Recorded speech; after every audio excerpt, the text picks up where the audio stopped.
For my whole career, I've used D'Addario strings.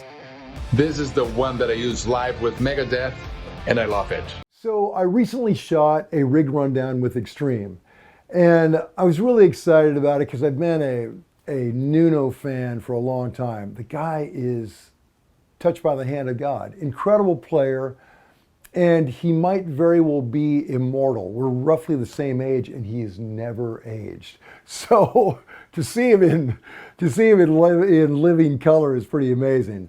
And in this rig rundown, we got to do Pat Badger, who's the original bass player. And he has two basses that you've got to watch because the story behind these basses are amazing. And the Nuno thing is great because his gear is minimal, but he said something really profound. He said, I don't have much gear, it all comes down to these. And he's right. Check it out.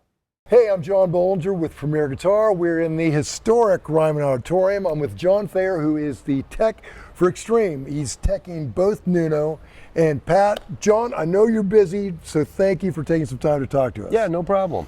So, tell me about this guitar, man. This is Nuno's 4N, his baby.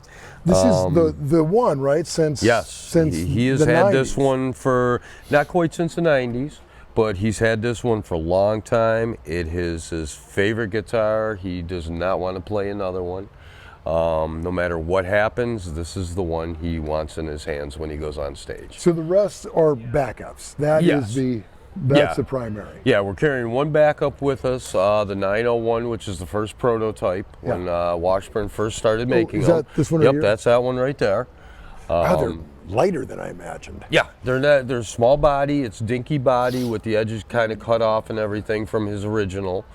This is the very first prototype that Washburn made for their dealers. Really? He ended up acquiring it. Somehow Guitar Center got a hold of it. Huh. He ended up picking it off of somebody and everything, and this is the one we use for backup, but the 4N right here is his absolute favorite guitar. Wow. He has basically, since I've been working with him since August, he has not touched that guitar on stage. He will only use this one. No kidding. Let's get some high mileage on it. Yes. It's basically one of the things is you don't touch anything on this guitar. Right. So all stock as far as you know? Yes. Basically, this is the same model you can go in and get as a 4N. Really? That you can pick up off the shelf from Washburn. Same pickups and everything. It's the Bill Lawrence 500, a Duncan JB in the neck, and it's the same guitar you can go and get.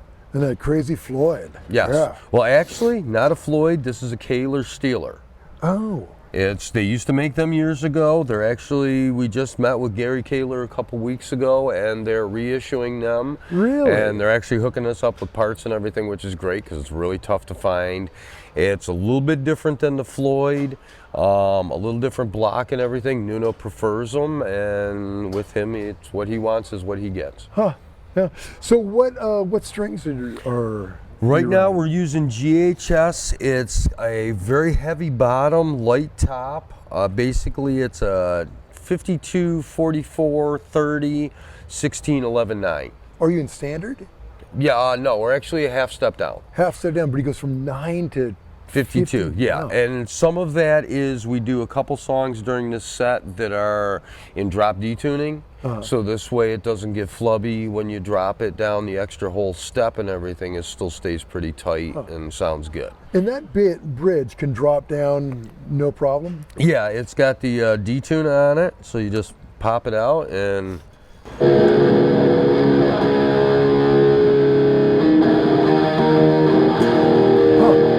So even with the springs and changing your tension like that doesn't change no, it doesn't really affect anything.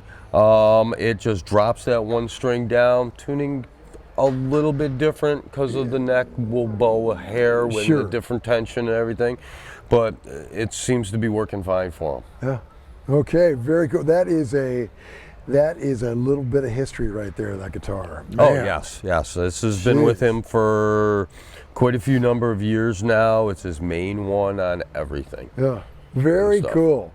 Okay, so that's number one. This is number two. He never plays. Yep. And then of course the acoustic. Isn't it the irony that one of the greatest electric guitar players of all time best known for those acoustic For his acoustic hits. songs, yes. He's actually got 2 of them. This is his signature Washburn 12-string with the Bloody Heart graphic. We use this one for Over the Rainbow and Wholehearted during the set. Right. And then we have another one, black one, that is the guitar from the More Than Words video. Yeah. Still using that same one from 30 plus years ago. Really? Yes. God, that's great. Yes. It's had to been rebuilt a couple of times, but she's still kicking and sounds great. He uses that for 3 songs during the set. Yeah. Okay, great. And behind this mighty stack of 412s, you're running, is it a Marshall? It's a Marshall DSL 2000. Okay. Pretty much stock amp. Nothing's really been done to it. He's got a couple of pedals in front of it. We're running a MXR Phase 90, an old script one. Yeah, I saw that, and I saw it's marked on that slow Van Halen Yep, setting. 10 o'clock. That's pretty much the magic setting Yeah. for those. He's using that. He has one of the old original Rat pedals, and that's not really it's more for tightening up the tone as opposed to giving it a lot of distortion. It's just more of a tone sculptor than anything else, keeps the low end tight. And then in the effects loop, we're using a GT8. Okay, and what that's are you about getting? Okay, so what are you getting out of the GT8? GT8 is pretty much for the time delay effects, choruses, flanges, delays. He's got some vibratos in it, tremolo type of effects going on, depending on what song he's playing.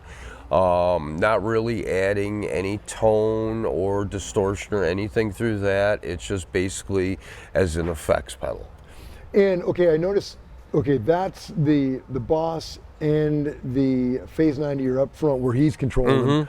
In back, you've got the Rat. Is the Rat just on all the time? Yeah, Rat's on all the time, doesn't ever get turned off. Yeah. It's basically, it's on at the beginning of the show, gets unplugged at the end of the show. The only thing we add in there is there's a Boss Octaver. He throws in for 2 solos. Okay. And then I actually patch that in and out during the show because he doesn't like it in the loop all the time. Really? So we put it in for 2 songs.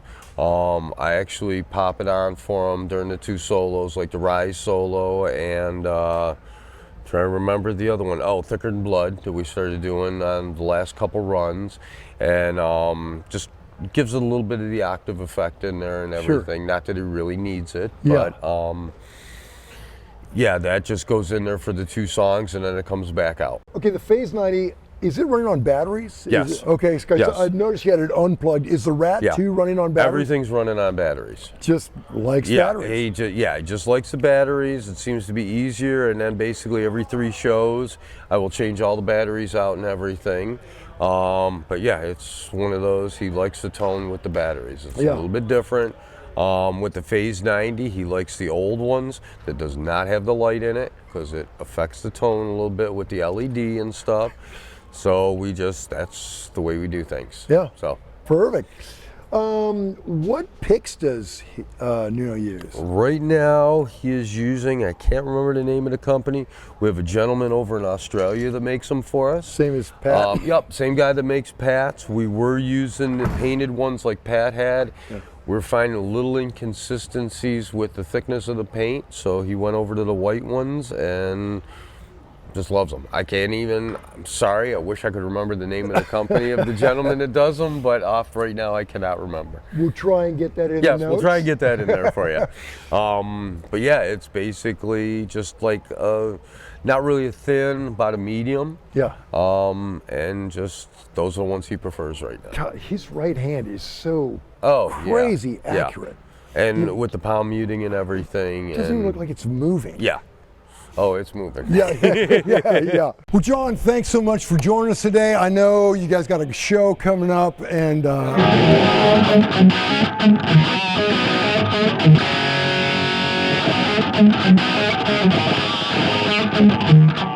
we're kind of filming something here, but yeah, sorry, man. no problem. What the fuck are you doing? What are you doing on my stage, bro? Yeah, no, sorry, we're just wrapping up your rig rundown. But as long as I got you, tell me a little bit about this. Oh, this thing? This old thing? No, man, this is the newest. How you doing, man? Good to see you, buddy. Hey, man, yeah, it's a huge Thanks for fan. crashing my sound check, Yeah, man. right, What the right. fuck, man? We're playing at the Ryman here, you know. Yeah, God. No, man, this is this is a little bit of a obviously. I used to stare at the Van Halen 2 album Right. for days on end and hours on end, and that was my favorite Eddie guitar that he had through his whole career. Was always the most magical one. Was this one to me? I don't know what it was about it, but maybe it's the photos on the cover, or maybe it's the tone of that album. But I've always wanted one of his, and I never got one. So I thought maybe I can get my own version, N4 version of it, and had it done. And yeah, and obviously since he passed, I bring it out during Bumblebee during. Right, which God, that's like the highlight of the show. Yeah. Man. So and then I keep it for Get the Funk Out. It's. Let me tell you something. It's not easy playing on this thing because for the mere fact that it's just a maple neck. Right, which you've always been on. You know, like yours is ebony, right? Yeah. So it's not only just the feel of it, but even looking at it. When you see the reverse of like a negative of what you're used to seeing with it, everything being dark and white, it's like it's really wild to play. So, but it's fun. I'm getting used to it. It sounds different, obviously, as everything does. But I'm pumped, man. I'm excited. So through the show, I do 3 or 4 little things that pay a little tribute to the King Edward, you know, the God, greatest. that's what's so cool, because it had this kind of loving homage to the guy that inspired so much of this. Yeah, look, I had, you know, my top 3 or 4 guys were always, you know, Paige and Brian May, and also Edward. You know but Edward's probably the one overall sound-wise. You know, just the way he played rhythm guitar, Oh, right. the way he sprinkled things throughout and was creative and made guitar really kind of joyful like that. That always inspired me, and that's kind of how that was always set the bar to always get to that point one day to be able to do that stuff with my own music. So, so here we are. Well, great. Well, hey, I know you guys got a show, and I'm so glad you could we could crash your sound check for no a worries, minute. man. It's good to see you, bro. Yeah, absolutely. Thank you so much. I know the rig, there isn't much going on, but like I always say, the rig is here. Right. The majority of the rig rundown is here. It's on these fingers and everything you play. So touch is everything. Of course, an amp. Of course, a little bit of whatever matters. But this is minimal. for me, it's like you try to stay out of the way of these fingers, and then everything else will come together. But I think that was my favorite. That was my favorite thing about the Eddie Roth period before he got very chorused out. Right. Was that it was really straightforward. You could hear all the tones. So that's it for me. Right. Thanks. Now get the fuck off my stage, man. I got a fucking sound check to do. I got my first pack of NYXL strings, never having heard of them, knowing nothing really about them. It's just like, hey, this is something new that's coming out. Can you give us a try and let us know what you think about it? I couldn't break them. I couldn't throw them out of tune. No matter what I do, those strings are always there for me. Hey, y'all, now I'm with Pat Badger. Pat, thanks so much for joining us today. Thanks for having me. I love that you've got the hat on as a loving tribute to Nashville. I do wear this hat at every gig, but not usually at sound checks. But I figured since we are on stage at the Ryman, you know, there's many famous hats that have been on the stage, so I figure I might as well just, maybe I'll kind of blend in. Yeah, you blend. Hey, well, tell me about, so is this your current number one? So this is my current number one. It is called the Mouradian, reality bass. So there was only a handful of these ever made.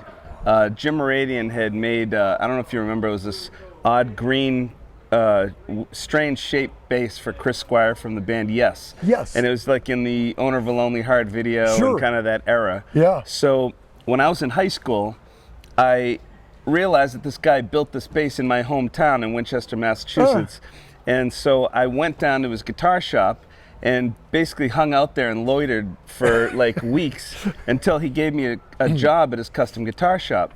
So it wasn't until years later that we started building these. I actually worked at his shop there in Winchester, and that's where I met Nuno and ended up, you know, the rest is history. I will always have a Mouradian on the road with me. Unfortunately, Jim Mouradian has passed away, but his sons have worked for the band and still, like, you know, are like little brothers to me. But I'll always have a Mouradian. Unfortunately, they're not making really many more of these, or, you know, his son has made a few of them, but there was a run of these. So I have this one and this one on the road with me right now. But those two are very special to me. Oh yeah, that's what a great history. So it looks light. It's not bad. You want to check it out? It's made of alder. The body. Yeah, it's not bad, not quite the crippler that a lot of basses are. And these two actually have another particularly kind of cool story. Jim Mouradian and I, we were making this run of basses, and I approached Tom Hamilton from Aerosmith and said, "Hey, man, you want to?" You know, he actually came down to the shop and we said, "We want to build another Massachusetts guy." Yeah, this is another Boston guy. Yeah. So I said, why don't you come down and check out this bass? We want to, give you one. If you like it, play it in a video or whatever. Yeah. So he came down in a silver Corvette. And so he said, oh, we'll paint it the same color as your Corvette. So we painted this bass and I gave it to Tom. And then years later, it was like, I'd say 2 years ago. And I said, hey, Tom, do you ever still play that bass? He goes, the guy's had like 100,000, basses. So he's like, honestly, it's there at Vindaloo, but I don't really play it live. I said, well, Jim Mouradian passed away, and I said I had like, some real, I really wanted to kind of try to collect some of the ones that were made originally, and so he said, give me your address, I'll send it to you. So this was actually Tom Hamilton's bass. So some of these like grooves in here were from his thumb. So that's great. So this one has kind of a cool story to it. So what year? So this is the one where he drove in with the Corvette, and that's the color. So what year would that have been? That would have been like, I'd say maybe 97, something like that. Yeah, 98. you were a kid. So well, it was one extreme had kind of broken up, and Gary was in Van Halen at that time. Not to drop any names, Aerosmith, Van Halen. Pretty big band. pretty big. But yeah, this was Tom Hamilton's bass, so he kind of gifted it back to me. That's great. What an odyssey, huh? And then that same year, we opened for Aerosmith at Fenway Park. Oh, wow. So I played the bass at Fenway, and he was standing over the side of the stage. And like, yeah, cool. It was cool. That's great, man. Okay, it looks like you've got the drop up there. Yeah, I got the drop. We do a few tunes in drop D. Yeah. Couple off the new record, and then a couple of the old tracks. Sure, but you've always been a loyal 4-string guy for the most part. Yeah. I've only owned like one 5-string. Yeah. And even now, like, we're on the road with Living Color, and Doug Wimbish hands me his brand new Spectre 5-string, and I'm like, dude, I can't play this thing. I don't know. Like the 5th string always just really confuses me. Yeah, I just haven't spent enough time with them, Yeah, it's like, it's supposed to be E. Yeah, I go to hit the open E, and I'm like, wait wrong note. Go to do a scale, I'm like, I'm in the wrong key. I don't know what's happening here. So. That's great. So, okay, tell me about like what pickups did you choose on this? Well, we always put the EMG PJ setup. Yeah. And I think there's a EMG like tone circuit and stuff in here too. So it's active electronics in this guy. So, but it's got a few battle scars. Oh, yeah. Some of them I've contributed, and some of them Tom did to this one. And some of them probably your techs over the years. Yeah. Oh yeah. I don't know where they are, but I've heard it hit the deck a couple times. It happens. Yeah. Yeah, part of it. Okay, so that's number one. That's Great my number story. one. Number two, how similar are these two? Well, this guy has pretty much been a case, queen. Like it has not. So when you got that one, it's hard to. At the time, and it sounds like I'm making this up, but at the time when Gary joined Van Halen, I did the same thing with Michael Anthony. And I said, and it's not like it's not a great bass, but these guys had so many guitars thrown at them over the years, and Mike had his thing or whatever. So I said, Mike, I want you to check out this bass. So Jim Mouradian and I, we built these at the same time. Oh, really? And painted this one the color of Jim's 442, like it was his cool classic car. Yeah. And so I have another couple of these at home that I had played for years and years. I have a black one that's all beat up and stuff. But so this one was kind of a case queen because after, Mike checked it out, but he never played it live. And so I went to his tech, Doogie. I said, hey, can you ask Mike if this thing's sitting in a case somewhere, just in the dark, it'd be kind of sad if no one plays it. Yeah. So again, he was like, Mike said, give me your address, I'll FedEx it to you. So this one was kind of a case queen in perfect condition. The only difference is this one just has a P pickup. Yeah. So, I usually use the PJ ones. Yeah. But this one has a cool tone of its own, you know. So, Yeah. but yeah, that was Mike Anthony's bass. Okay. Tom Hamilton's. Van Halen. I'm an Indian and giver. Aerosmith. I'm an Indian giver. What can I say? But no, they were cool about Well, it. that's the way it should be with endorsement instruments. Like Yeah. if they don't speak to you. Yeah, you it'd be know. sad if this was sitting in a case, Oh, you know, God, in the dark yeah. in the warehouse somewhere. Yeah, yeah. And this one actually was sitting in Steven Tyler's vocal booth at Vindaloo, like propped up against a case or something Oh, for the years. things it saw. Yeah, and so, but yeah, this one just was in a case, you know, so it's like, it looks like brand new, and you know, it just had some real significance to me to try to get these back, you know. Oh yeah. Hey, okay. Those are two very cool stories. Yeah, Okay. no, they're Okay. pretty cool basses. I think there's probably some stories on that hammer too. So though. the hammer, this thing I just acquired this year. Oh really? See, I assumed you've just been. No, this beating the is somebody shit out of else's. her. This is somebody else's road rash, but it's got the perfect amount of road rash on Oh it. God, yeah. Drug behind a truck. Yeah, so, you know, I was we were heading out on this tour, and it's called the Thicker Than Blood tour, and you know, I was like, I've always loved the Explorer shapes, you know, Sure. and you know, this just I saw it on Reverb. Oh, really? And I was kind of like tracking these. Yeah. And they were always like, you know, $1,800, $1,700, $1,600. I saw this one for like $1,050 at some mom and pop music store. And I had a friend that lives right near the store. I said, hey, if I'm going to go out on a limb and just buy this thing sight unseen, just by the pictures, can you go check it out and pick it up for me and bring it to sound check? So he looked at it, he said the truss rod's fine, it seems like, you know, the electronics are working.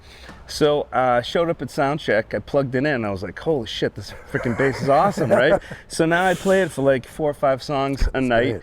And it just reeks 80s, doesn't Oh it? God, it does. Do you know what year it was made? I think it's like an 83 from what someone wow. said, but yeah. The golden era of hammer. And That's this is the great. only bass I have that's really passive. Like I got, Oh, really? it has the original, I think they're DiMarzio pickups, Oh. but the thing sounds great. I use Yeah. it for like, you know, toward the end of the set, but we were also shooting a video for the song Thicker Than Blood. And so I used it in the video. I said it's a great blood red, you know, Oh, color. You know, yeah, I don't know what the perfect. lights are doing on it now, but it's a little darker than when the lights, these No, it lights hit definitely it. But it's blood red. yeah, so it's a pretty cool. It was Yeah. cool for the video. Kind of gave me an excuse to Oh sure. to buy it even for the video, Yeah, and then like I you loved needed it an when I plugged it excuse. in. Yeah. So anyway, Oh. and then I added the drop D to this, but Yeah. it needs to be adjusted. It's kind of cockeyed here, but Okay, But that's those pretty are much- great. 3 great basses, great stories. Let's hear about. You were pushed a lot of air back here. What is your amp situation? well, the amps back here, but I use Ampeg. Yeah, which you've been doing which I have- forever. Yeah. You know, and I have a great relationship with Dino, the artist guy. Yeah. Up in my neck of the woods, great guy, and they hooked me up with this whole rig. We kind of went with a symmetrical Yeah. pattern where we kind of made this shape out of Nuno's cabs and my cabs. Yeah. This is the only one that's on. Yeah. That's why that one's mic'd up. But these other guys are just, you know, Yeah. they're for you know, Yeah. Just in case. yeah, in case I want to go to 11, they're Right. there. Might happen. But yeah, so but Ampeg's always been great to me. You know, anywhere we go in the world, if I go to Germany, if I go to Tokyo, if I go, you know, on the Monsters of Rock cruise, Yeah. there's going to be an SVT there. So I Right. know how to instantly dial it in, and it's not going to be that much different than another head. So. Yeah, really, really consistent. and yeah. just so tried and true from all the greats over the years. Oh you know? God, yeah. And I imagine that's what you've played this entire Oh yeah, time. yeah. There was a time I had some GK stuff, which I, you know, Yeah. that's some great stuff as well. I had a solid state amp, but it had tube preamp to it. Yeah. That was a great sounding amp. I Yeah. was using those for a while, but then again, when I returned to the Ampegs, I was kind of like, you know what, it just still that feels like home. You know, Yeah. that's my foundation. So. Yeah. Oh, and also I just recently got a Rotosound endorsement. Oh, okay. So I've been using Rotosound strings on all these Oh, basses, okay, which what, is what gauge are you using? 45 to 105. Okay. And you know, I've been using the swing bass, but some of these we ran out of the swing bass, and I decided, you know, I had them send me some of the Ultra Mags, I think they're called. So they're a different formula. They have like iron in the strings and stuff, and they feel a little different, but they have a little more output, and they sound like ridiculously good. So Yeah, so I've been using the Rotosound Ultra Mags All right. on these guys. All right. Now let's talk about what's on the ground. Kind of a modest You know, I don't have pedalboard. much, honestly. I have Yeah. just, you know, obviously a tuner, which Yeah. mutes everything. Sure. But also I can just tune up real quick. You know, Nuno Yeah. and I were sharing John, our great guitar tech. Yeah. You know, I don't have a guy on my side all the time hand me an in-tune bass, so Yeah. I'll give it a quick little spot check, you Sure. know, before. And I have this EQ, but it's really just to boost the signal. There's a couple Yeah, little spots for Totally bass where- flat. Yeah, you've got yeah, it it's flat. totally And we put just a couple pieces of tape just to you know, I could probably find a better way to boost my tone, but you know, my signal. But I use that for a quick boost. Yeah, tried and true. Yeah. There's this Pog, which is obviously the octave divider. Yeah. I don't use the low octave. I just have octave up. Yeah. So like a lot of songs when Nuno kicks into his guitar solos, I'll kick that in and it sounds like a rhythm guitar. Sure. He adds to the, you know. Yeah, So- because I mean, your job, you're covering a lot of sonic territory. Oh yeah. You I gotta mean, like fill it up. Yeah, especially, you know, when you always know that when the guitar player, he's playing rhythm guitar and then when he goes into a solo, sometimes the, you know, Yeah, bottom drops. yeah, a lot drops out. So I have that to kind of fill in that kind of mid-range of, Sure. you know, an octave to what I'm playing on bass to Yeah. kind of fill in. The Sans amp I used to use as my main tone shaper, but now I just use it as a DI and I don't even turn it on. It's basically just for XLR out Sure. of my pedal board to front of house. The main tone shaper I use now is the Billy Sheehan EBS pedal. That's actually like 2 or 3 generations ago. Yeah. But he personally sent me this in the Oh, mail really? one day, which is cool. We toured with Mr. Big a few years ago, and I'm yeah. sure at this point you guys have all worked together. Oh yeah, Yeah. yeah, and Billy's such a great guy. Oh, great guy. But he sent me that, and it kind of emulates his. You know, he's got a much more sophisticated thing than this pedal, but it works for me. Yeah. But it kind of has the clean sound, but then you can dial in enough grit and drive and Yeah. stuff. But you don't lose the clean sound. You're just adding. You know, because sometimes if you just add distortion to the clean sound and lose that foundation, Yeah. it just gets all fuzzy and muddy and whatever. Yeah. So this really kind of keeps that cool, clean sound, but you add in the amount of distortion you want Yeah, to just that to little, it. little warm that little fuzzy. grind. And so I kind of set the SVT back there, kind of 12 o'clock most of the numbers, and just kind of use that as a power amp. And this has a lot to do with the tone. And then the Rat pedal is there's only one song I use it on, and one part of the song Thicker Than Blood. Right. There's like this kind of cool bass breakdown part in the pre-chorus. So I just hit that for those, but that stays off. It's the first time I've ever had a Rat pedal on Yeah, my- Rat can get you in trouble. Oh yeah, yeah. Yeah. Yeah, I'm Now- playing bass, not lead guitar, so. Well, and speaking of that, you usually play with a pick a lot, right? Generally I play with a pick Yeah, a lot. really yeah. driving that thing. What Yeah. picks do you use? These are just, trying to remember the name of the company. John. I don't know where he went. Anyway, so Well, we'll get it away. Yeah. I use heavy picks. Yeah. Made in Australia, and the guy Really? always does these great graphics for us. Like this is the symbol from the Rise video, band's logo, and you know, my signature on the other side. But yeah, they're just heavy gauge picks, and Yeah. they're fun little souvenirs Sure. to toss out to the crowd. Yeah, but with a heavy pick, you can actually do some damage throwing it. Oh yeah, especially if the black side's coming at them, they don't see it. If the white side's coming, they're like, "Oh, Yeah, I right. catch it." But the black side coming Yeah. at them, You they usually blind get biffed in the head. Yeah, blind a couple fans every year. Yeah. So. Yeah, that's great. Well, man, it is an honor to meet you, and you know, I can't wait to hear you guys play. Are you guys sticking around for the show? Oh yeah. Can you get some video of us playing the show? Is that going to be in You know the, what? Our video. Look at those guys. We got the dream team. Yeah. They're on So it. instead of me standing here playing it from with no drummer and no band, I'd rather you Right. just get some of that Yeah. footage of Oh yeah. me playing bass in front of an audience. The not, band yeah. in full flight. Yeah. Yeah, Full absolutely. flight, but Well, hey, man. yeah, thanks for the pleasure. time and coming down, man. Oh yeah, absolutely. Hope you enjoy the show. Till next time. See you guys. I've had, if we counted them, probably 7 bad D'Addario strings in 30 years. The reason we only stock D'Addario strings is because D'Addario strings are perfect. It's nice to be able to depend on something.